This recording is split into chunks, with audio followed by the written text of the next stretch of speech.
കാതിരാക്കാറ്റിന്റെ ചുണ്ടിൽ മൃദുസ്മിതം ശാലീനഭാവം രചിച്ചു.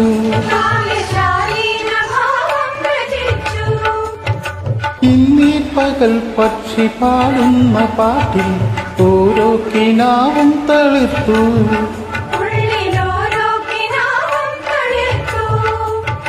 ശോഭാനദീപം തെളിയുന്ന ദിക്കിൽ സൗഭാഗ്യതാരോദയം സൗഭാഗ്യതാരോദയം.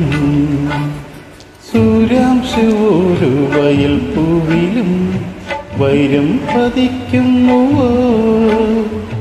സീമന്ത കുങ്കുമശ്രീ അണിഞ്ഞു ചമ്പകം പൂക്കുന്നുവോ. മണ്ണിന്റെ പ്രാർത്ഥനാലാവണ്യമായി വിണ്ണിന്റെ ആശംസയായി വിണ്ണിന്റെ ആശംസയായി. സൂര്യാംശു ഒരു വയൽ പൂവിലും വൈരം പതിക്കുന്നുവോ.